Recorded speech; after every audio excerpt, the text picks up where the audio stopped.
자, 오늘 말씀은 이제 다윗의 고백이죠. 1절부터 4절까지는 이제 목동 시절의 삶을 떠올리며 그 컨텍스트에서 하나님께 자신의 고백을 올려드리는 거라면 5절과 6절은 이제 왕궁의 컨텍스트인 것 같아요.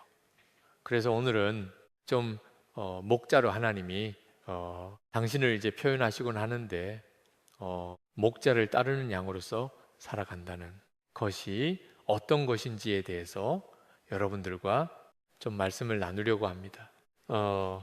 우리는 이제 예수님의 비유를 볼 때 이제 시프리는 농부 비유 이런 거를 보면서 이렇게 삶의 적용을 많이 하죠. 농경 민족이니까.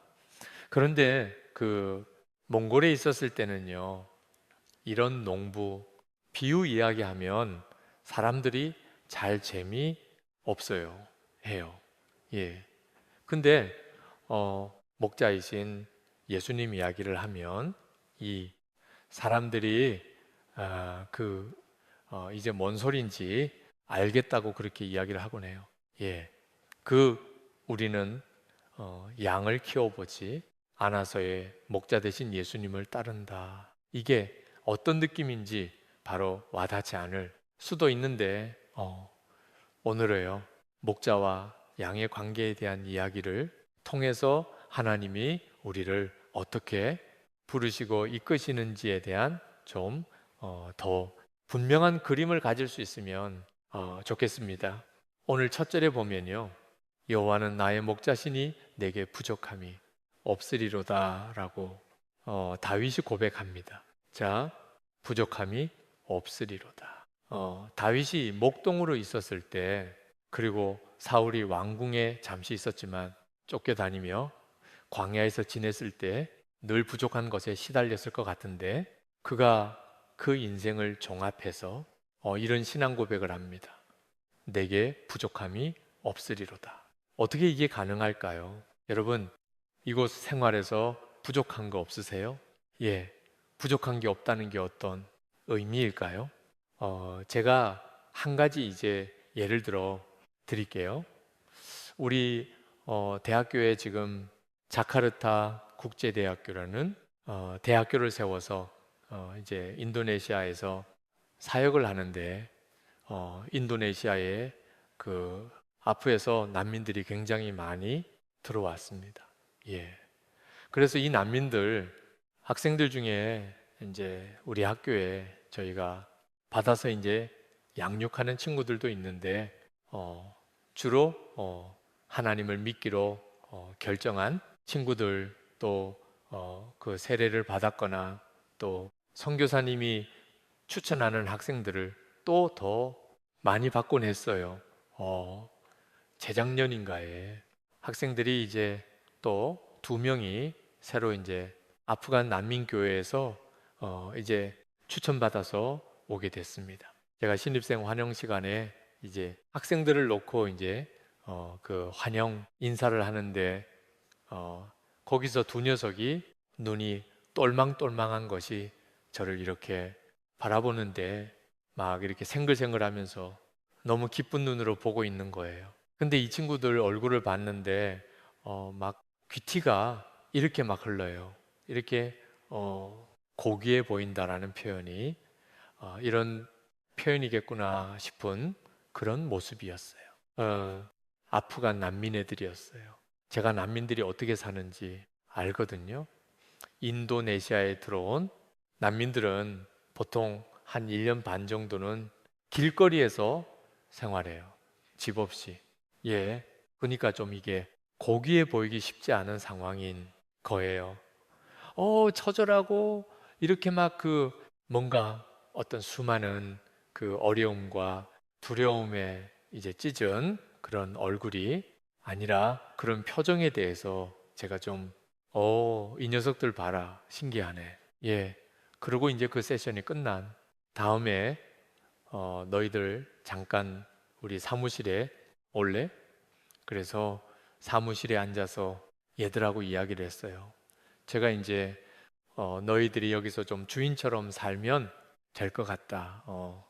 이렇게 뭐 그 돈도 못 내고 와서 공부한다고 주눅들지 말고 하나님이 우리 학교를 만드신 이유가 너희 같은 애들 때문이기 때문에 너들 때문에 내가 학교 사역할 수 있게 된 거니까 너들이 주인이라고 생각하고 살아라. 뭐 이런 얘기를 하면서 제가 물어봤어요. 얘들아, 근데 어떻게 내가 너들 환경에서 살았는지 알고 지금도 일할 수 없고 수입 없이 살아가는 삶이기 때문에 여러 가지로 위축되고 어려울 수 있을 것 같은데 어쩌면 그렇게 너희 음악 표정을 보면 고생이란 게 없는 고생이란 걸 해본 적이 없는 것 같은 그런 표정이냐고 물어봤어요.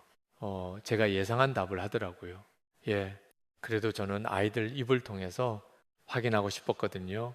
뭐라고 이야기를 하냐면 선교사님, 제가 예수님을 믿고 나서 제 생각과 태도만 바뀐 것이 아니라 제 외모, 밖으로 풍겨 나오는 것도 바뀌었다는 거를 깨닫게 됐어요.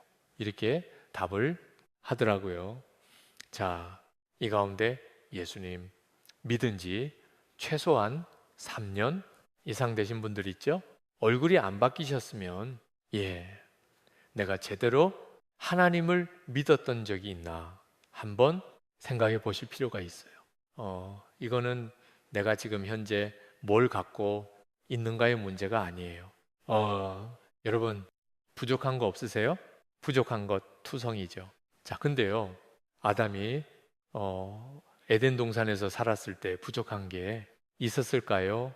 없었을까요? 없었어요. 예. 자, 그러면 아담과 여러분 차이를 한번 좀 볼게요.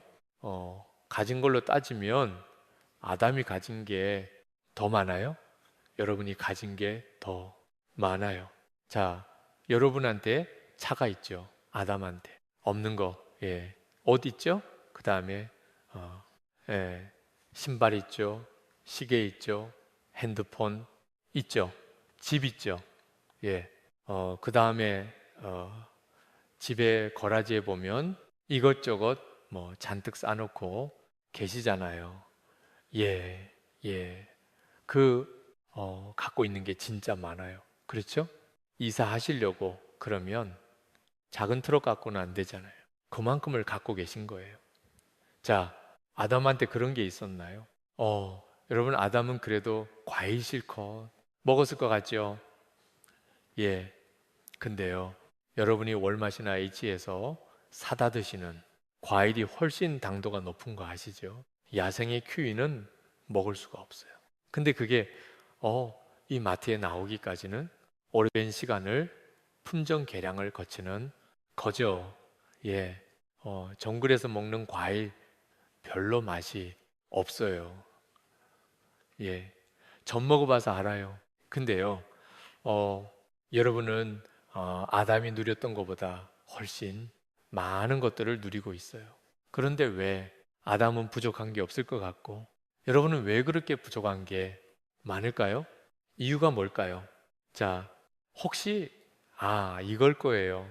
뭐 답 주실 수 있는 분 있으세요? 네, 욕심이 없어서. 네. 그것도 답 중에 하나일 수 있겠네요. 조금 더 다르게 표현을 하면 아담에게는요, 하나님이 내 필요를 채우신다는 믿음이 있었어요.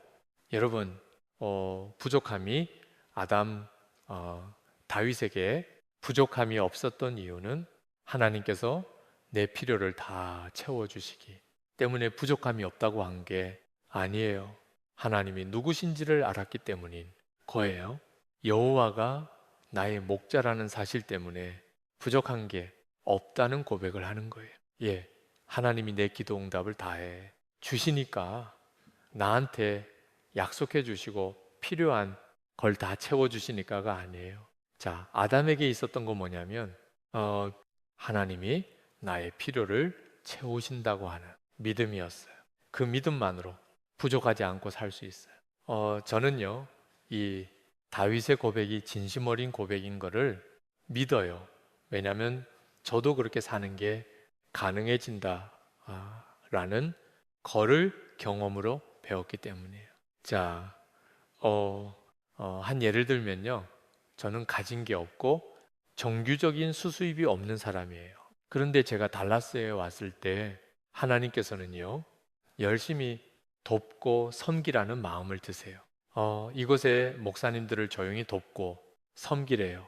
어, 객관적인 눈으로 보면요, 저는 어려운 선교지에서 후원에 의존해서 사역하는 사람이고, 그래도 여기 계신 목사님들은 성도들을 통해서 지원을 받고 계신 분들이니까 이곳. 그러니까 사람의 눈으로 보면 여기에 계신 목사님들이 저를 도와야 할 수도 있다고 생각할지 모르겠어요. 더구나 제가 인도네시아에서 안식년을 하라 하시는 하나님의 그 초청 가운데 아멘이라고 하기 위해서는 모험을 해야 됐어요.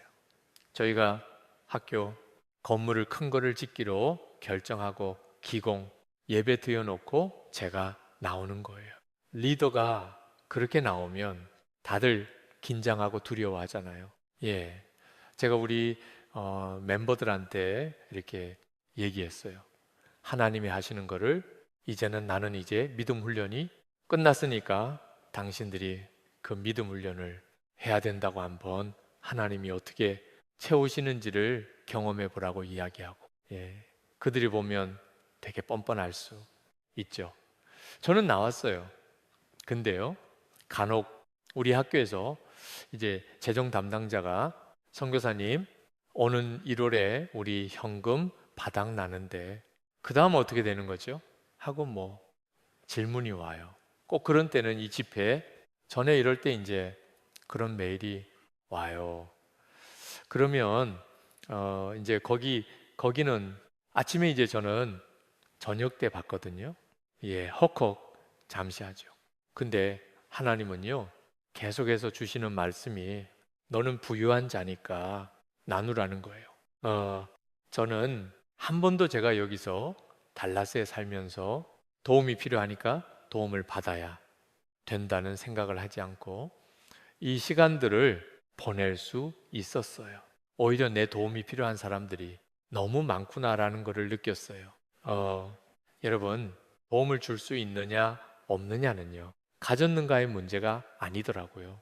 자, 물질의 기준으로 여러분, 하나님을 소유하고 나니까 이 세상에 더 모든 게 필요 없는 부유한 자로 살아갈 수 있었어요. 아멘. 하나님이 채우신다는 믿음으로 지난 1년을 지나고 보니까 하나님께서 그 수십억의 재정이 필요한 그 공사를 마무리하게 하셨고, 이제 학생들이 이제 바로 이사해서 입주할 시간을 기다리고 있어요. 제가 그 재정을 얻기 위해서 막 돌아다니고 찾는 것이 아니었어요. 이것은 하나님이 하실 일이고 하나님의 약속과 관련된 거기 때문에 저는 이곳에서 하나님이 하라 하시는 하나님이 기뻐하시는 일을 하면서 살면 되는 거예요. 하나님은 내 필요를 채우시고 나는 하나님이 명하시고 요구하시는 일을 하는 거고, 우리는 많은 경우 내가 하는 일을 통해서 내가 수입을 챙겨야 된다는 생각을 하기 때문에 불안하고 두려운 거야. 아담이 에덴 동산에서 잘 지냈어요. 그런데 어느 날 사탄이 와서 이야기해요. 야, 너 말도 안 돼. 너 부족한 게 많은 사람이야. 당장 줘. 동산 위에 나무 열매 못 먹잖아. 저걸 먹으면 내 인생이 바뀌는 거야. 네가 기준점이 되는 거야. 내 필요를 네가 채울 수 있어야 돼. 성과, 악을 판단하는 기준점이 네가 돼야 되는 거야. 예전에 하나님의 눈으로 자신을 봤어요. 그러니까 자기한테 필요한 게 없었는데 사단의 말에 속아서 선악과를 먹고 보니까 나는 너무도 부족한 게 많은 벌거숭인 거예요. 자신의 필요를 보게 됐어요. 부족함을 보게 됐어요. 왜 그게 부족하냐? 스스로 자기를 채워야 된다는 생각을 하니까 감당하지 못하는 거죠. 당장이 부끄러운 것부터 가려야 돼. 그래서 무화가 나무 잎을 따다가 자기의 그 부족하다고 느끼는 부분들, 불편하다고 느끼는 부분들, 부끄럽다고 느끼는 부분을 가리기 시작했어요. 근데요, 문제는 사람이 만든 그 무언가는 우리를 가리기 위해서 만든 무언가는 유효 기간이 있어요. 무화과 나무는 마르게 돼 있어요. 여러분 잘 보세요. 여러분이 이 땅에 처음 와서 첫 차를 샀을 때 너무 좋았을 거예요. 아, 이 차 땡볕에 뜨거워지면은 안 되는데 밖에 세워놨다가 우박이라도 맞으면 안 되는데 예, 노심조사하면서 뭐 커튼이 뭐래도 이렇게 씌워놔야 되나 그런 생각까지 하면서 그 차로 인해서 또 뿌듯하고 기쁘셨을 거예요. 자, 그런데 5년, 6년 그 차를 타고서도 여전히 그 차를 타면서 감사하고 기쁘세요? 아니죠. 여러분이 처음 집을 얻었을 때 설 가슴 설레고 기분 좋았고 즐거웠던 시간이 있었을 거예요. 와, 텍사스 해오니까 이렇게 큰 집도 얻을 수 있네. 그리고 좋으셨을 거예요. 그런데 그 집에서 한 10년 이상 살고도 그 집 때문에 너무 행복하고 좋으세요? 네. 와, 다음에 어디로 이사 가지? 언제 차 바꾸지? 유효 기간이 있는 거예요. 더, 더. 여러분, 이 땅에서 내가 성공한 사람으로 인정받아야 돼. 내가 이 땅에서 남들이 볼 때 그래. 당신 능력 있어. 참 괜찮게 살았어라고 하는 그 소리를 듣기 원하면서 살다고 그러면요. 여러분은 그것에 묶여서 평생 만족하지 못하고 더 하다가 인생을 마무리할 수 있어요. 자, 내게 부족함이 없으리로다.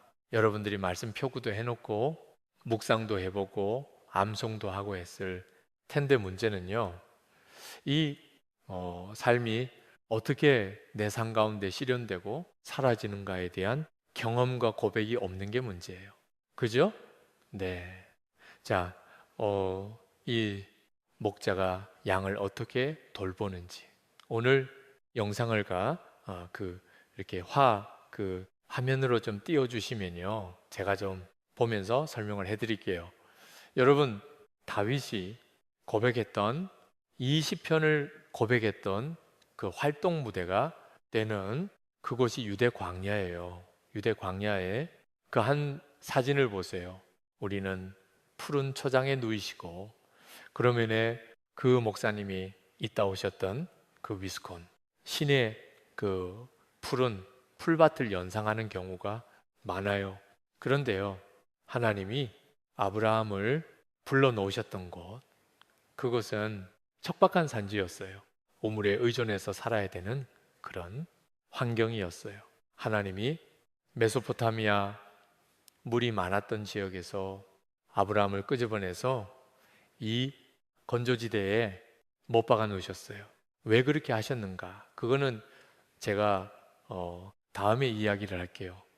그런데요, 성경에서 많은 하나님께서 그 신앙의 영웅들을 키워낸 그 환경이 바로 저의 환경이에요.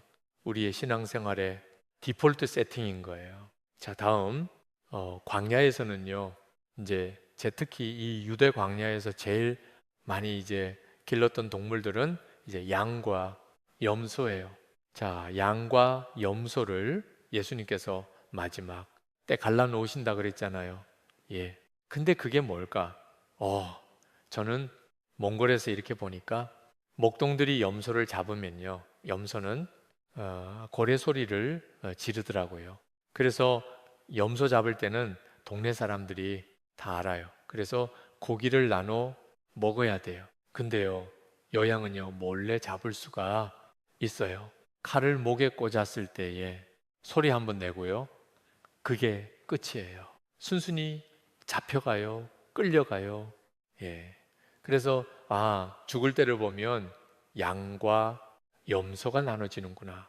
근데요, 이 근동 지방에서는 왜 양과 염소를 나누느냐면 아침에 목동들이 어, 이 우리 안에 있을 때는 양과 염소를 다 섞어놔요. 근데 이제 그 풀밭으로 보낼 때 보시면 알겠지만 풀이 굉장히 제한돼 있어요. 어, 대부분 1년에 한 2달 정도 겨울에 비가 오면 좀 푸른 기가 돌아요. 그런데 그 시기가 지나고 여름 들어가면 반짝반짝 말라가지고 완전히 황량한 사막 같은 곳이 되는데 저곳에도 여름에 습기를 먹으면 느름 지중해의 바람이 불면 바위 같은데 부딪혔을 때 습기가 거기에서 이제 이슬로 맺혀요. 그러면 그 이슬을 먹고 자라는 알파 같은 풀들이 있어요. 양들한테 이제 그거를 먹여야 되는데, 자, 염소는 이빨로 끊어 먹으면서 뿌리까지 먹어요. 예, 굉장히 잡식성이라 양들은 거기까지 못 먹어요.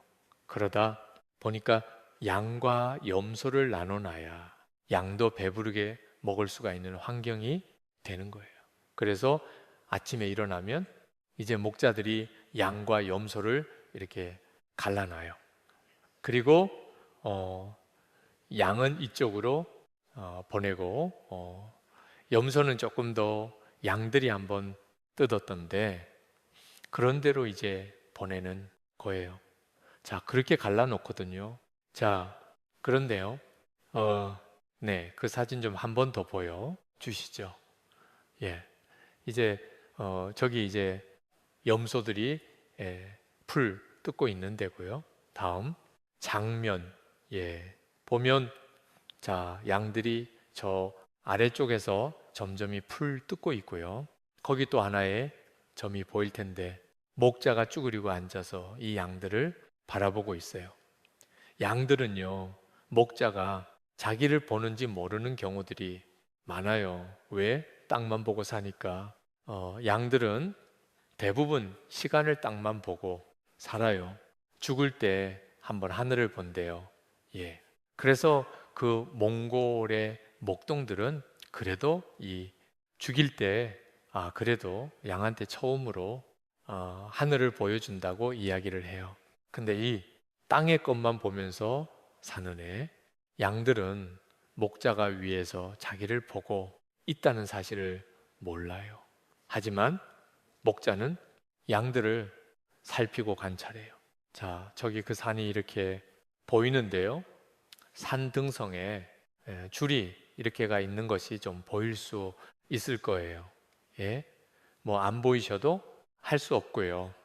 웃음, 예, 저 그 대부분 유대 광야의 이 산들을 보면요, 이게 줄이 나 있어요. 그 줄이 다 뭐냐면 목자와 양이 지나다니면서 몇 천 년 동안 만든 길이에요. 근데 이 길이 이렇게 직선으로 나질 않고요. 이렇게 돌아요. 도는 이유가 있을 거예요, 여러분. 나를 푸른 초장에 누이시고 푸른 초장에 누우려면 배가 불러 있어야 돼요. 근데 그런 시기는요, 1년에 아주 제한된 시간이에요. 나머지 시간은요, 목자와 함께 뱅뱅뱅 돌아야 생존할 수가 있어요. 근데 보통 산이 있으면, 큰 산이 있으면요, 북쪽이 아무래도 햇빛을 덜 받아서 고기에 풀이 좀 있어요. 그리고 날이 더워질수록 산등성이 위로 올라가져야 좀 서늘한 곳까지 가야 풀이 남아 있어요. 그래서 목자는 풀이 어디 있는지를 알아요. 끊임없이 양들을 데리고 이동을 하는 거예요. 오늘 먹일 그 풀을 찾아서, 자, 그러다 보니까 산을 뱅글뱅글 돌면서 올라가게 돼요. 여기 오늘 본문에 나오는 자기 이름을 위하여 의의 길로 인도하시는 도다라고 하는 구절이 있죠. 이 의의 길 히브리어 원어를 보면 이것은 바로 라운드 패스예요. 자, 이스라엘 인근에 블레셋이 살았던 그 해안길을 연결하는 왕의 대로라는 것이 있었어요. 마차가 다닐 수 있는 길이에요. 목자가 양을 데리고 인도하는 길은 이런 왕의 대로가 아니고요. 인생길 뺑뺑뺑 도는 라운드 패스인 거야. 자, 그런데요, 이 라운드 패스, 양을 데리고 이 길을 간다는 건 어떤 의미일까? 다윗은 목동으로 살면서 그걸 알았어요. 그랬기 때문에 사울 왕한테 쫓기던 시절에 엔게디라, 동굴 속에 숨어서 이제 피신해 있었을 때 하필이면 사울 왕이 그 동굴로 들어왔죠. 주변에서 부하들이 이야기합니다. 사울 왕을 죽일 수 있는 절호의 기회가 왔습니다. 딱 사울 왕을 죽이게 되면 고속도로가 열리는 거예요. 바로의 최소한 해방. 잘하면 왕국의 이제 리더가 되는 거죠. 왕이 되는 거예요. 아, 하나님이 나한테 기름 부으셨잖아. 어차피 나는 왕이 될 건데, 그러면 내가 지금 사울 왕을 죽이는 것이 하나님의 뜻일 수도 있잖아. 이게 예비하신 길일 수도 있잖아. 자신의 앞에 펼쳐진 넓은 길이 보였어요. 그런데 다윗은 하나님을 따르며 그 인생에 뱅뱅 돌리는 그 의의 길을 가기를 선택을 한 거죠. 그게 돌아가는 길인 것 같은데 돌아보니 인생을 풍요하게 사는 비결인 걸 배운 거예요. 예, 저도 하버드에서 몽골에서 인도네시아로 뱅뱅 돈 것 같은데 손해보는 장사였던 것 같은데 돌아보니 하나님 내게 이렇게 풍성한 영적인 공급을 주실 수 있도록이 길로 인도해 주신 것이 감사합니다 라고 하는 고백을 할 수 있는 거예요. 자, 우리가 저기 조금 더 볼까요? 예, 다음 장면 좀 볼게요. 양들이요, 목이 마르는 순간이 있죠. 양들은 스스로 물을 찾을 수가 없어요. 목자가 우물까지 데려다 줘야 돼요. 또 우물가에 와서도 양들이 스스로 물을 길러낼 능력이 없어요. 목자가 물을 길러서 양에게 먹여줄 때까지 양은 목자를 기다려야 되고 목자에 의존한 삶을 살아요. 자, 오늘 본문에 보면요, 쉴만한 물가로 인도하시는 도다라고 돼 있는데요. 영어 성경에 still water라고 돼 있어요.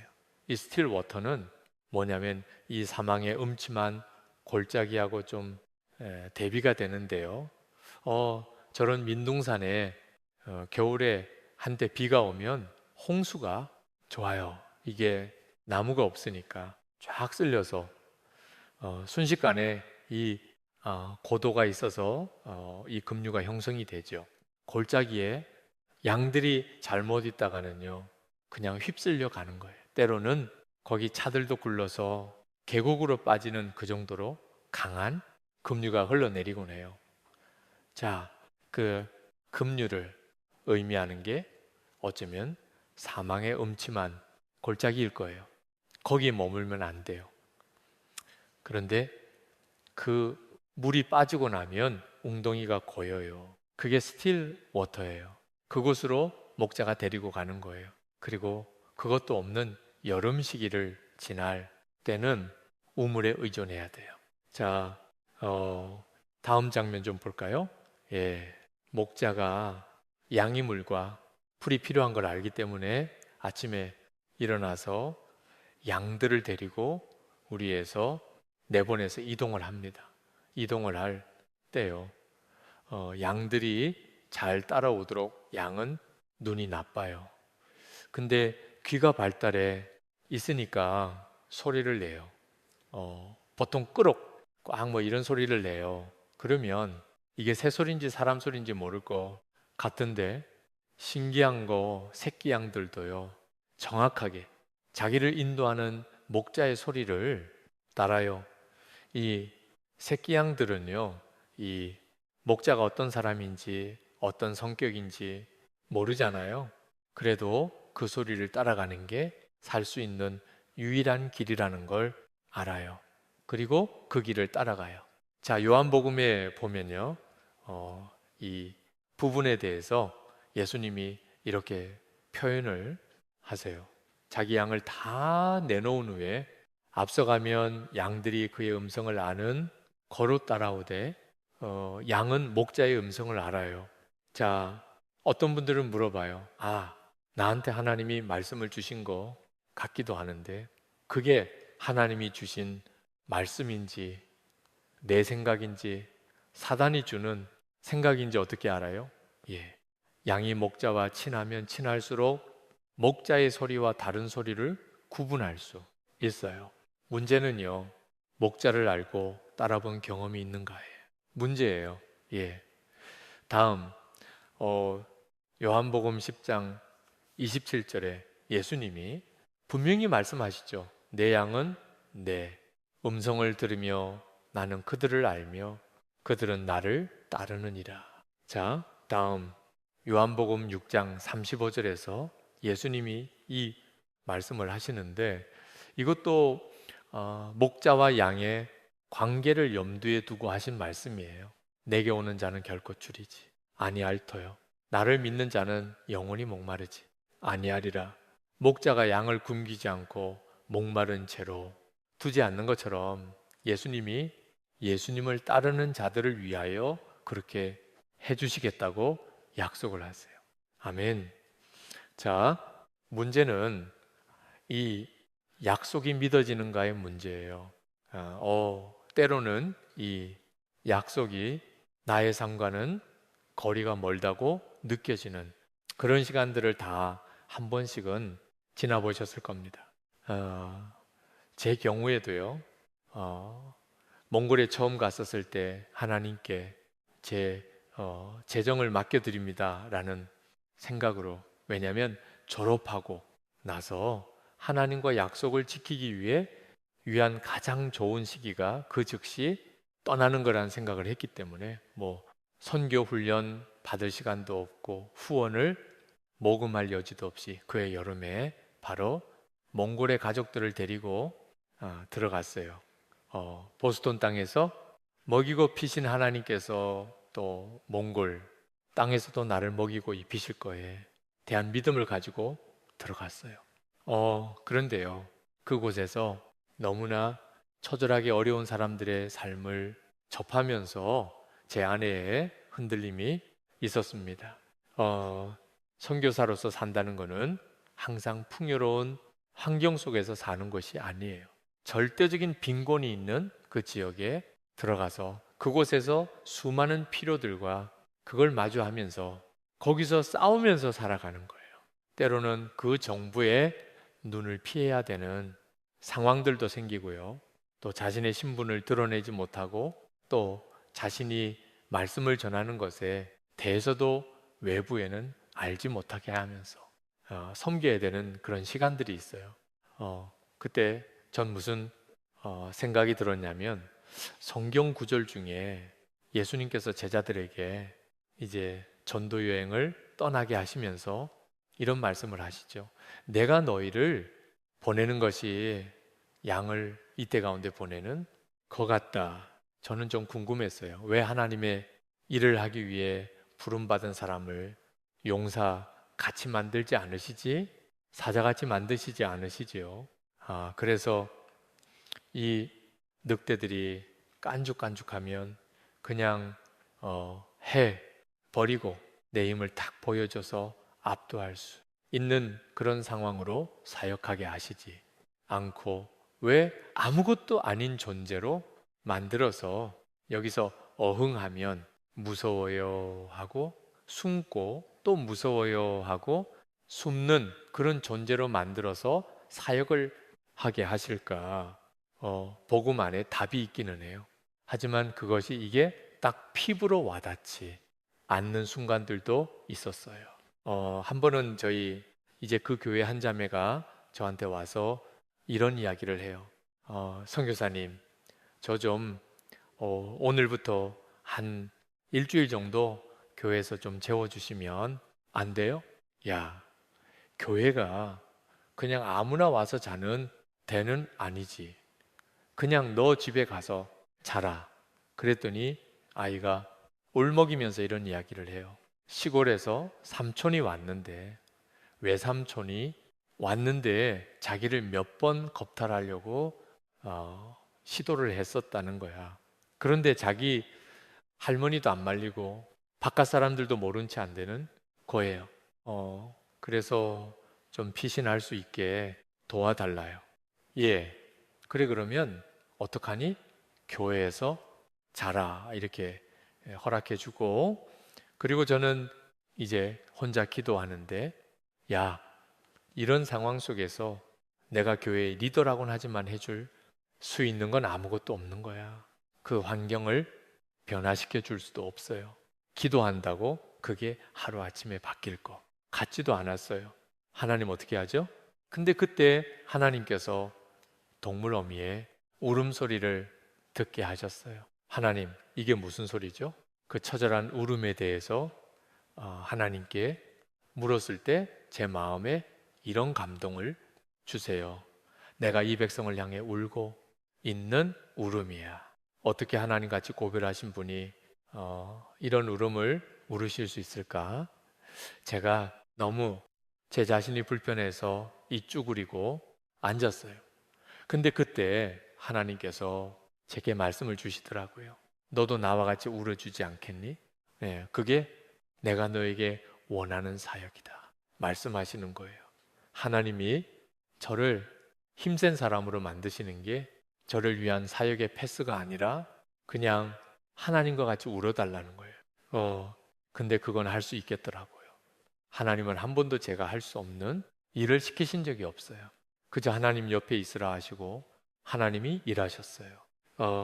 한 번은 제가 그 영하 30도 되는 추위에 우리 그 교인 청년들을 신방을 하는데 이 친구들 중에 많은 수가요. 집에 뗄감이 없어요. 그 개를 천막 안에서 입을 뒤집어 쓰고 부들부들 떨고 있는 거예요. 제가 그걸 보고서 어떡하나 뭐로 도와주면 좋을까 고민했어요. 마침 후원 들러온 재정이 있어서 이걸로 땔감 사서 나눠줄까 생각해 봤어요.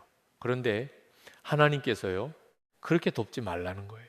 너무 힘들어서 제가 떼굴떼굴 굴렀어요. 하나님, 도울 수 있는 재정도 마침 있고 돕고 싶은 마음도 있는데 도울 방법이 없으니까 너무 힘들다고. 그랬더니 하나님께서 그게 내가 너희를 위해 갖고 있는 마음이다.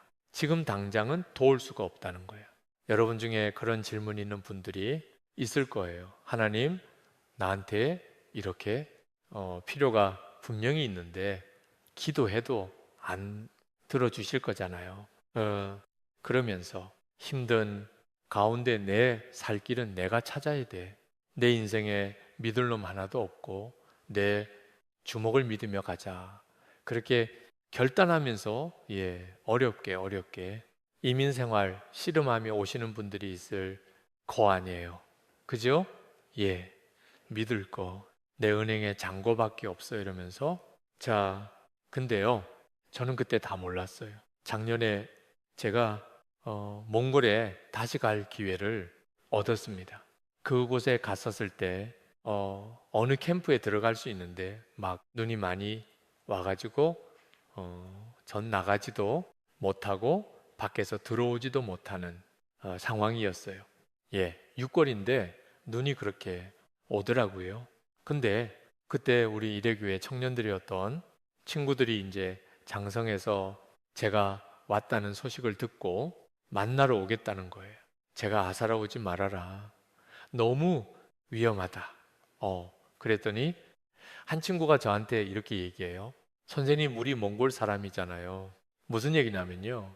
우린 늘 어렵고 힘든 상황 가운데 고비를 넘고 넘으면서 살아왔던 사람들이잖아요. 이번에 또 한 고비 넘는 게 뭐가 그렇게 대수겠어요? 저는요, 우리가 좀 그렇게 이해해 봤으면 좋겠어요. 우리 크리스천이잖아요. 주님 따라서 뱅글뱅글이 길다가 봤잖아요. 좀 험한 길 간다고 하더라도 이번에 또 한번 그 길을 마주한다고 해서 그게 뭐가 대수겠어요? 이 친구들이 결국 집을 사령구동을 빌려가지고 들어왔어요. 캠프까지. 애들을 잘뜩 데리고 왔더라고요. 그런데 이 친구들 보면서 놀란 게요. 진짜 찢어지게 가난한 놈들인데 다 고아하고 막 그렇게 어렵게 살았던 친구들인데 지금 보니까 한국에서 석사하고 박사하고 또 호주 가서 공부하고 선교사가 되고 목회자가 되고 또 몽골 사회에서 필요한 전문직 종사자들이 돼서 애들 잔뜩 데리고 온 거예요. 그때 제가 깨달았어요. 이 친구들은요, 제가 너무 귀한 걸 줬다는 거예요. 예, 삶을 나눠줬다는 거예요. 선생님을 통해서 하나님에 대해서 배울 수 있었고, 하나님에 대해서 믿음을 갖고 소망을 가질 수 있게 됐다는 거예요. 그렇기 때문에 상황은 허락되지 않지만 믿음의 도전을 하면서 길들이 열려가는 것을 경험했던 거예요.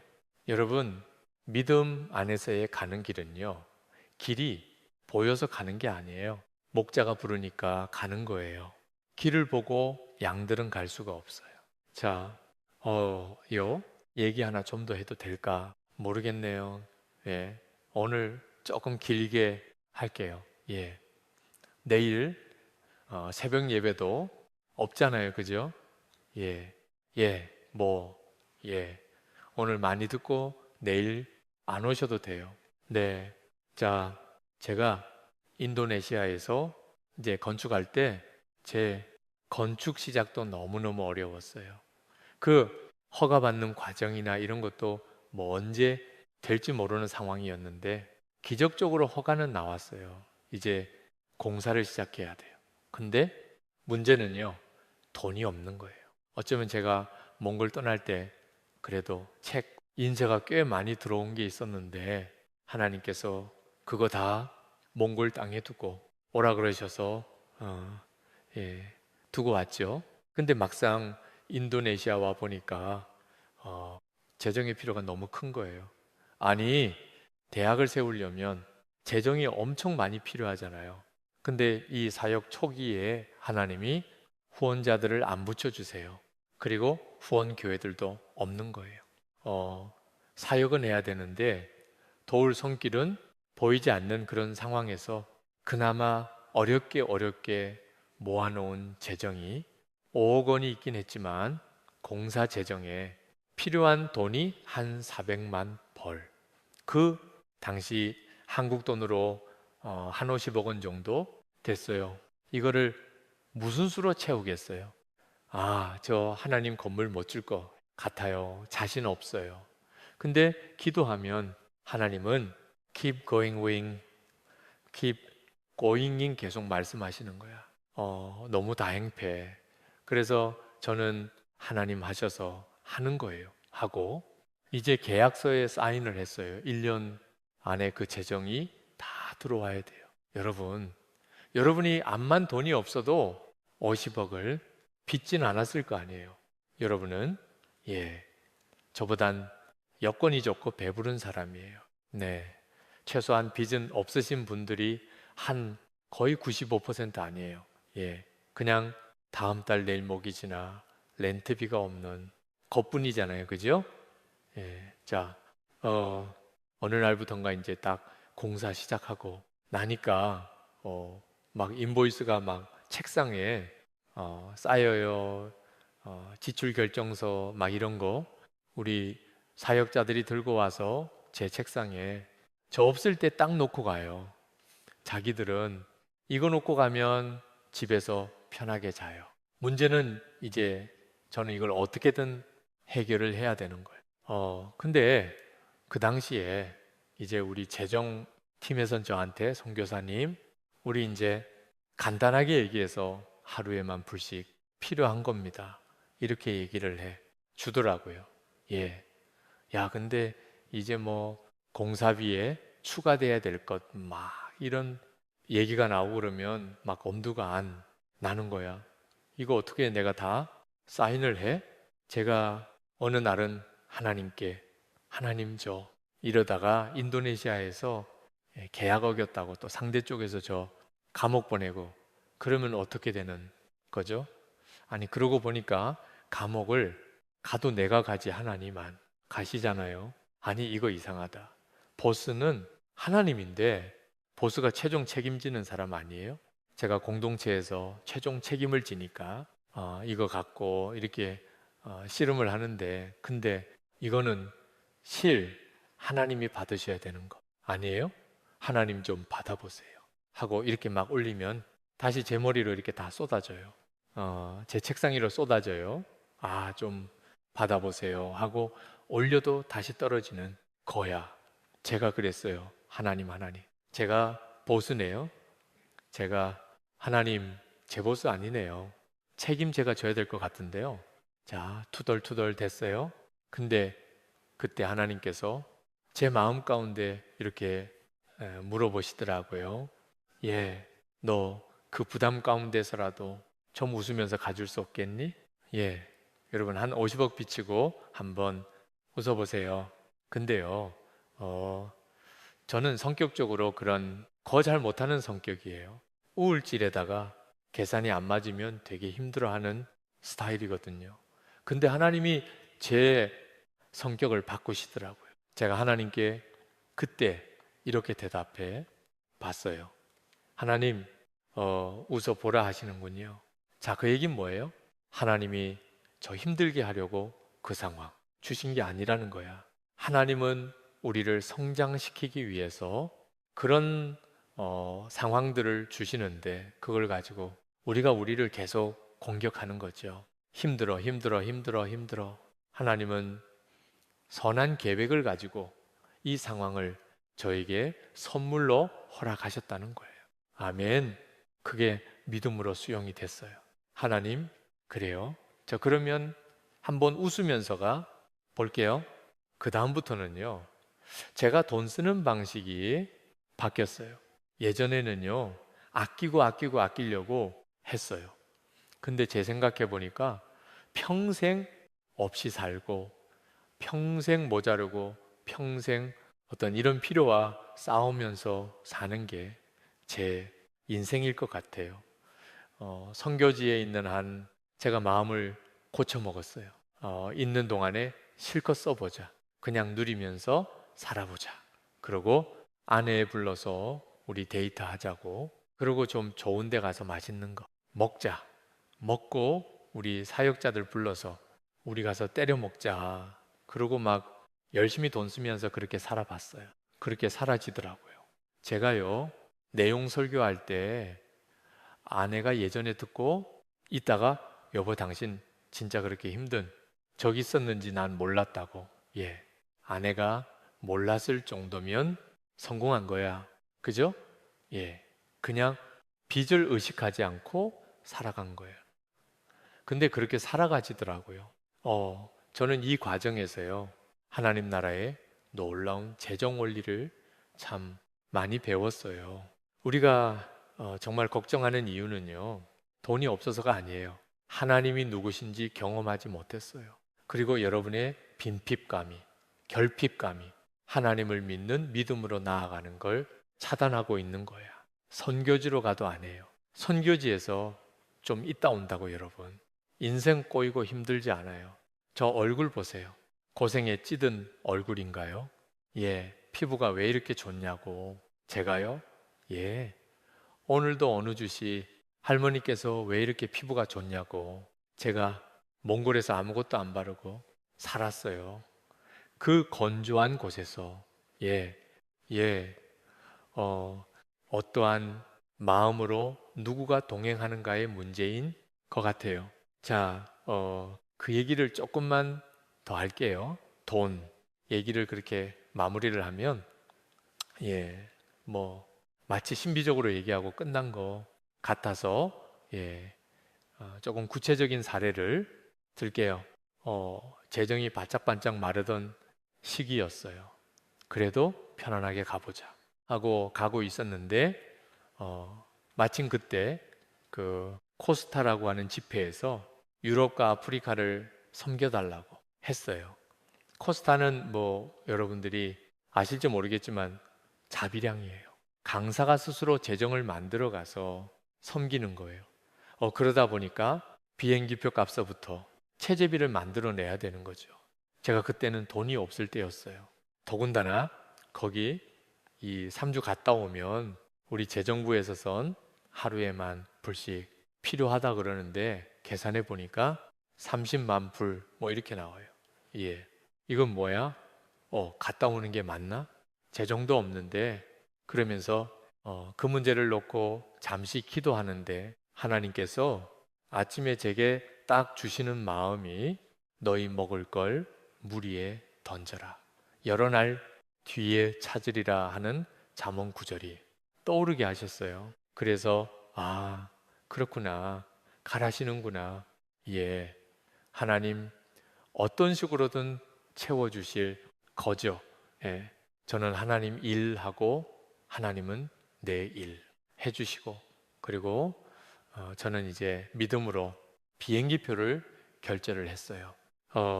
한국 크레딧 카드로 결제하고 나서 이제 비행기표만 채워놓으면 되겠지 하고 이제 바빠서 제가 자주 열어보지도 못하니까 그냥 재정 딱 넣어놓고 잊어버리고 있었는데 앞불사 그 달에 자동 결제되는 내역들이 있는 거에 대해서 생각을 못한 거예요. 그러면 재정이 마이너스가 되는 상황이 되겠죠. 예. 근데 제가 그거를 딱 캐치를 했으면 어떤 식으로든 재정을 메꿔 넣으려고 좀 노력은 했을 것 같아요. 근데 제가 기억을 못 하고 있었어요. 근데 뭐 마이너스 될 수도 있지. 안 하라고 여러분들은 생각할지 모르겠지만 제가 어디서 재정에 관한 설교할 때 그랬거든요. 제가 하나님께 제 인생을 맡겨드리고 월급 없이 사느니 인생길 가운데 한 번도 하나님께서 제 재정을 마이너스로 만드신 적이 없습니다. 그렇게 간증한 적이 있었어요. 그래서 이거는 제 문제가 아니라 하나님 문제인 거예요. 근데 뭐 제가 알면 몇 건 낫겠죠. 근데 저도 모르고 있었어요. 근데 한참 시간이 지나서 이제 또 한국 재정 어떤 상황인지 한번 열어보자 하고 계좌를 열었는데 그 크레딧 카드 결제되는 계좌를 딱 열었을 때 제일 먼저 눈에 들어오는 게 그 달의 결제 내역인데 X가 되게 큰 거예요. 예상보다 이건 뭐야? 그럼 마이너스 됐겠네. 밑에 내려가서 잔고를 딱 봤어요. 플러스가 됐어요. 어떻게 몇만 원이 남아있지? 이상하다. 이 계좌는 누가 알지 못하는 계좌고 외부에 알려지지 않은 계좌인데 천사가 돈을 넣어주지 않고서 이게 어떻게 플러스로 남아있지? 그리고 위로 올라가죠. 항목 하나하나를 찾기 시작했어요. 근데 크레딧 카드 결제되는 그날 어디선가 재정이 입금이 됐어요. 이 재정의 정체는 뭐지? 생각하기 시작했는데 딱 떠오르는 게 있었어요. 신한계라는 잡지사에서 저한테 원고 청탁을 했는데 제가 그때 몸이 많이 힘들 때라 잠만 자면서까지 무리하고 싶지 않다고 생각해서 이제 몇 번 그 회신을 하다가 저 결국은 못 쓸 것 같아요 하고 못 쓴다고 단메일을 보냈다고 생각하고 있었어요. 저는 분명히 보낸 것 같은데 마감일이 돼서 연락이 온 거예요. 선교사님, 왜 아직 원고가 안 왔어요? 오늘 마감일인데요. 뭐야 이거? 이분들 내가 보낸 이메일 못 받았나? 그리고 제가 보낸 편지함을 뒤졌는데요. 암만 뒤져도 안 쓰겠다고 한 이메일이 안 보이는 거예요. 내가 꿈에서 보냈나 보다. 그러고서 허겁지겁 눈물을 머금고 그날 잠을 못 자고 그 원고를 써서 보내줬어요. 그리고 잊고 있었는데 그 원고료가 크레딧 카드 결제되는 그날 탁 들어와 가지고 재정을 플러스로 유지시켜 놓더라고요. 제가 그걸 보면서요. 기가 차서 막 웃었어요. 하나님 이름 철저하게 관리하시네요. 오늘 말씀에 자기 이름을 위하여 하나님이 내 명예를 걸고 너하고 한 약속을 내가 지키겠다. 아멘. 말씀하세요. 그 약속이 믿어지니까 내가 얼마의 빚 가운데 있는가 중요하지 않더라고요. 그리고 나서 여러 날 뒤에 도로 찾으라 하셨죠. 제가 한국에 저기 아프리카에 가 있었을 때 연락이 왔어요. 늦저지에서 어느 분이 이메일을 쓰셨어요. 선교사님, 혹시 선교사님 재정에 집에 빨리 오라 그러시나 보다. 죄송해요. 길게 해서 예만 불필요하세요? 물어오신 거예요. 예, 저 그 재정 필요했어요. 답을 했어요. 그 재정이 들어온다고 전제하니까 그럼 이제 10억 원 정도 남는 거네. 그제서 믿음이 생기더라고요. 하나님보다 50억이 조금 더 무겁게 느껴졌었어요. 근데 그 재정을 채우시는 하나님의 손길을 경험하고 나니까 아이 남은 재정도 채우시겠구나 싶었어요. 그분은 원래 당신은 미국에 있는 동안 부동산을 갖지 않겠다고 결정하셨다가 집은 필요하구나 해서 집을 사려고 재정을 만들어 놓으셨는데 집 사기 직전 계약하기 전에 고난주간에 기도하다가 하나님께서 인도네시아에 재정이 필요한데 거기 보내라는 그런 마음을 주셨대요. 그래서 집 사기를 포기하시고 그 재정을 보내주신 거예요. 제가 그 시간들을 지나며 이제 배웠죠. 이게 백세 황새 만드는 프로젝트구나. 우리가 하나님을 경험하려면 사망의 음침만 골짜기를 패키지로 지나가 봐야 돼요. 수십억을 빚도 접어야 되는 거예요. 그래야 그 과정에서 나를 먹이고 나를 목마르지 않게 하시겠다고 하는 목자의 약속이 무엇인지를 배우게 되는 거예요. 제2의 와 예바